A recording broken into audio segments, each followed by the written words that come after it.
Hello students, welcome to today's lecture. आज हम पढ़ेंगे टू डायमेंशनल एरेज। अभी तक जो हमने एरेज पढ़ी थी उसको हम कुछ इस टाइप से डिक्लेयर करते थे, इंटीजर A5 या इंटीजर मार्क्स 5। तो हमारे पास मेमोरी में 5 एलिमेंट्स का कॉन्टिग्युअस स्पेस असाइन हुआ और एलिमेंट को हम एक्सेस कैसे करते थे, A0, A1, A2, A3 and A4 and so on. यानी हर एलिमेंट को एक्सेस करते थे by using a single index. आज हम बात करेंगे टू डायमेंशनल अरेज की। कुछ केसेस ऐसे होंगे जहां पे आपको जो इंफॉर्मेशन स्टोर करानी है वो टेबुलर टाइप की इंफॉर्मेशन है। आपको 5 स्टूडेंट्स के सपोज 3-3 टेस्ट हुए, उनके मार्क्स स्टोर कराने। तो फर्स्ट स्टूडेंट के 3 मार्क्स हो गए, सेकेंड स्टूडेंट के 3 मार्क्स हो गए एंड सो ऑन। तो यहाँ जो आपकी इंफॉर्मेशन है वो कुछ टेबुलर टाइप की है, तो वहां पे हम यूज करेंगे टू डायमेंशनल एरेज या इसको मैट्रिसेस भी बोलते हैं। तो हम एरे को डिक्लेयर कैसे करेंगे? तो हम एरे को कुछ इस टाइप से डिक्लेयर करेंगे। सपोज मुझे अपनी जो मैट्रिसेस बनानी है वो बनानी है 4 रोज और 3 कॉलम्स की।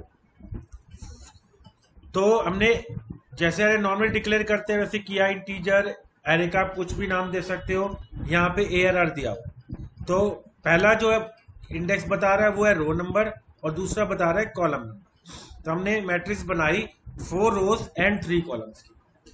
अब इसमें जब वैल्यूज डालनी है चाहे तो आप यूजर से रीड करा लो, और अगर वैल्यूज पहले ही पता है तो आप डायरेक्टली इनिशियलाइज भी कर सकते हो। जैसे यहाँ पे आपको देख रहोगे वैल्यूज इनिशियलाइज कर रखी है। इसको बोलते हैं एरे डिक्लेरेशन विद इनिशियलाइजेशन। तो हमने values they the first row की, क्योंकि हर रो में 3 कॉलम है तो हर रो की आपको 3-3 वैल्यूज देनी है। तो हमने values they the first row की 12, 5, 22, सेकेंड रो की 95, 3, 41 एंड थर्ड रो की 76, 6 एंड 53 और लास्ट रो की 84, 59 एंड 62। अब आपकी 4 रोज है, इनकी नंबरिंग करूं तो 0 to 3 हो जाएगी। 3 कॉलम्स है तो नंबरिंग हो जाएगी 0 to 2। आपको डायग्राम में दिख भी रहा है। अगर आपको किसी भी एलिमेंट को एक्सेस करना है, मुझे 3 वैल्यू एक्सेस करनी है, ये कहाँ है? फर्स्ट रो के फर्स्ट कॉलम पे। तो हम एक्सेस कैसे करेंगे? एरे का नेम, जो हमारे केस में ARR। पहले हम स्क्वायर ब्रैकेट में सिर्फ एक इंडेक्स देते थे, अब हमारे पास 2 इंडेक्स हो जाएंगे, row number and column number. तो रो नंबर हो गया 1, कॉलम नंबर हो गया 1।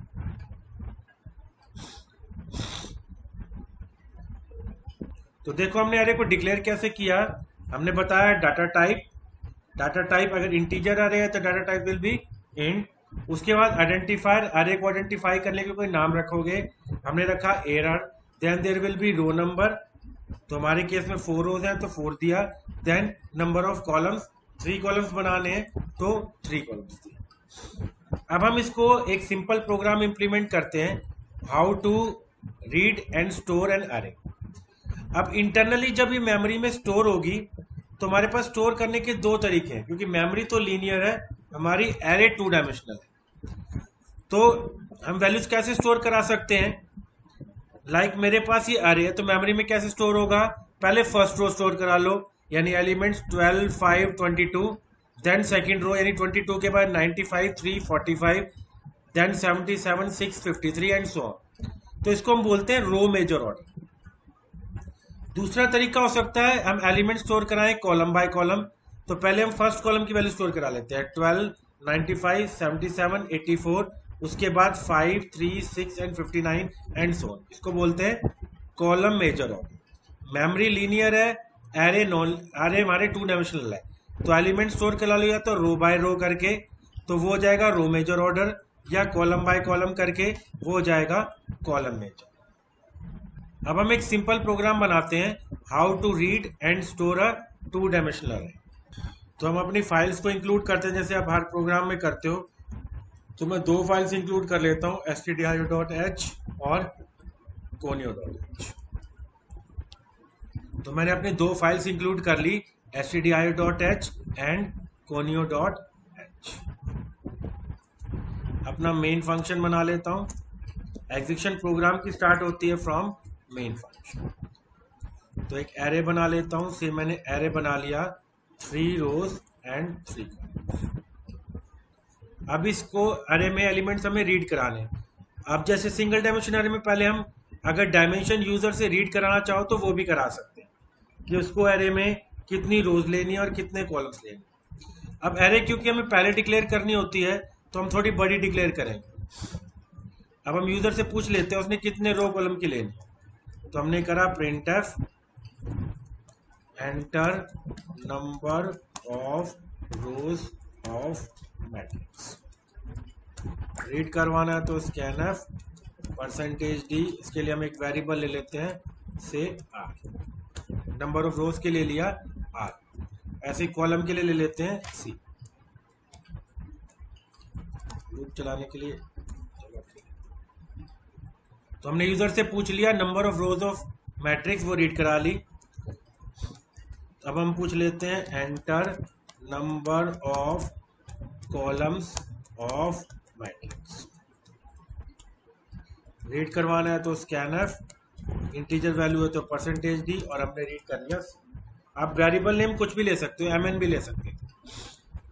अब हमें जितने भी प्रोग्राम 2 डायमेंशनल एरे के करेंगे तो मैट्रिक्स रीड तो करानी पड़ेगी, तो हम फंक्शन बना लेते हैं। फंक्शन जरूरी नहीं है कि आप सेम फाइल में बनाओ, आप अलग फाइल में बना के उस फाइल को यहाँ इंक्लूड कर सकते हैं। तो मैं यहाँ बना देता हूँ, से मैंने कर दिया रीड 1। इसमें मैं पास क्या करूँगा, एक तो एरे और number of rose of array and number of columns of array. तो इसको मैं यहाँ कॉल करा लेता हूँ, एरे रीड करवाने के लिए फंक्शन बना रहा हूँ। तो फंक्शन कॉल करा है रीड 1, पास क्या करते हैं, कौन सी मैट्रिक्स रीड करनी है a, उसमें नंबर ऑफ रोज कितने हैं r, कॉलम्स कितने हैं c। तो ये वैल्यूज रो कॉलम की यहाँ पे m और n वेरिएबल में आ। अब लूप चलाना है तो 2 वेरिएबल से लेता हूँ, हम यहाँ 2 लूप चलेंगे। देखो एलिमेंट आप कैसे रीड कराओगे, पहले रीड कराओगे तो एलिमेंट्स क्या रीड कराओगे, पहले आपको कराना है a00, फिर आप कराओगे a01, फिर a02, a00, a01, a02, यानी फर्स्ट रो रीड कराओगे। फिर आप कराओगे a10, a11, a12, फिर a20, a21, मतलब हर रोज के लिए कॉलम्स चल रहे हैं 0 से लेके जो भी आपके नंबर ऑफ कॉलम्स है वहां। तुम्हारे 2 लूप्स चलेंगे, एक तो काउंट करेगा नंबर ऑफ रोज और एक काउंट करेगा नंबर ऑफ कॉलम्स। तुम्हारा आउटर लूप कौन सा होता है, जो बाद में वेरी करता है। देखो यहाँ रो नंबर फिक्स रही, कॉलम गए 0 to 2, फिर रो चेंज हुई 1 हुई, फिर कॉलम्स गए 0 to 2। तो हमारा आउटर लूप आएगा रोज के लिए, इनर लूप आएगा कॉलम्स के लिए। तो मेरे 2 लूप्स चलेंगे, एक तो रोज के लिए और एक कॉलम्स के लिए। अब मेरे रोज कितने हैं m, कॉलम्स कितने हैं n। लूप चलाने के लिए ij वेरिएबल ले लिए। मैसेज देना चाहो तो यहाँ मैसेज भी दे सकते हो, एंटर एलिमेंट्स ऑफ एरे, ताकि यूजर को पता रहे कि वो एरे के एलिमेंट्स को पूछा। तो यहाँ लूप चलाया फॉर i = 0, नंबर ऑफ रोज कितनी है m, और यानी हर रो के लिए ये लूप चलेगा। तो हर रो में मुझे क्या करना है, कुछ कॉलम्स की वैल्यू रीड कराने हैं। कॉलम्स कहाँ से कहाँ तक जाएंगे, 0 to n, यानी 3 है तो 0 to 2, 3 कॉलम्स है तो 0 to 2 जाएंगे। रीड करवाना है तो scanf, इंटीजर वैल्यू है तो %d और $ai। अब ये फंक्शन बन गया मेरा एरे को रीड करने का। इसको सेव करा लेता हूँ प्रोग्राम को।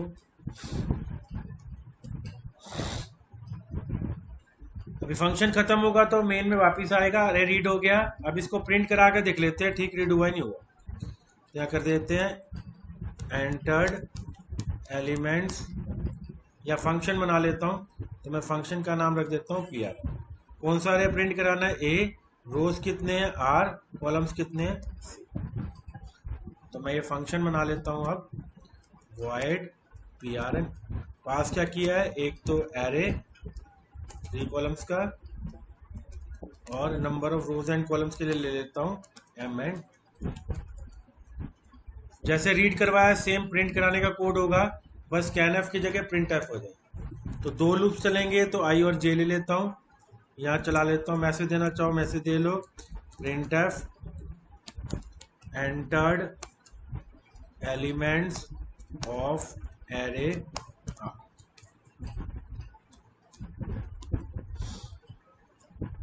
तो यहाँ दो लूप चलेंगे। For i equal to 0, i less than number of rows कितने हैं m,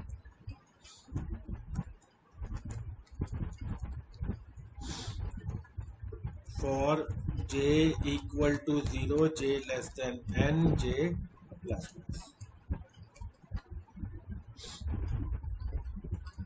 यहाँ कर दिया printf %40 and value of ai। Program को सेव करा लेते हैं, एक बार रन करता हूँ। कुछ एरर है, क्या एरर है?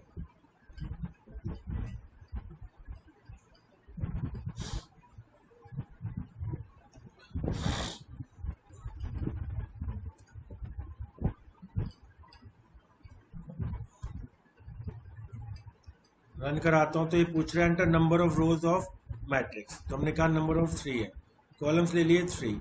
अभी अरे के एलिमेंट्स मांग रहा है, तो सपोज हमने अरे डाल दिया 1 1 1 2 2 2 3 3 3। अब देखता हूँ आंसर क्या आया। तो अरे के एलिमेंट्स आए 1 1 1 2 2 2 3 3 3, एक ही लाइन में आए। हम चाहते हैं जैसी फर्स्ट रो खत्म हो तो नेक्स्ट रो नेक्स्ट लाइन में आए। तो हमारे कॉलम्स के लिए ये वाला लूप चल रहा है प्रिंट में, जे वाला। ये लूप खत्म होता है तो हमें अपने कर्सर को नेक्स्ट लाइन में ले जाना। तो यहाँ कर देते हैं, नेक्स्ट लाइन में ले जाने के लिए क्या लिखते हैं, /n।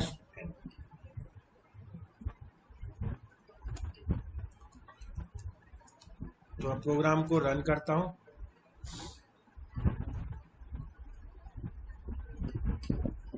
सेव करा लेते हैं, रन किया तो कह रहा है number of rose 3, number of columns 3। हमने एलिमेंट्स डाले 1 1 1 3 3 3 5 5 5। देखो हमारा अरे प्रिंट होके आ गया। तो ये जो हमारा प्रोग्राम बन गया वो बन गया how to read and print a single 2 dimensional array. आप चाहो तो इसको नोट करें। रीड वन और प्रिंट वन फंक्शन मैंने फंक्शन इसलिए बनाया, कोड में लूप में मेन में भी लिख सकता था, लेकिन फंक्शन से बनाने में ये रहता है कि एक बार हमने फंक्शन बना लिया उसको कितनी बार भी हम रीयूज कर सकते हैं। अब अगर मैं इस प्रोग्राम में से कोई और प्रोग्राम बनाना होगा तो मैं इसका मेन हटा दूंगा। मेन हटा के इस फाइल को सेव कर देता हूं। जहां भी read and print function call कराना होगा मैं इस फाइल को इंक्लूड कर सकता हूं, और ये फंक्शन दूसरे प्रोग्राम्स में भी यूज हो जाए। तो रीड और प्रिंट फंक्शन अप्रोक्सीमेटली सेम है, सिर्फ स्कैनएफ की जगह प्रिंटएफ है। वहां रीड कराना तो स्कैनएफ, या आंसर प्रिंट कराना है तो प्रिंटएफ। मेन में सिंपली मैंने यूजर से रोज कॉलम्स रीड किए हैं, रीड प्रिंट फंक्शन कॉल करा है।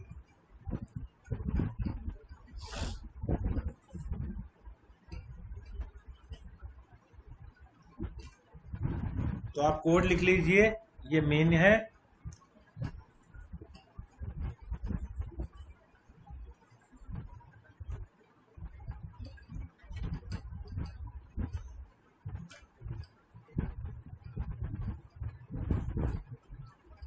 ये प्रिंट फंक्शन का कोड है।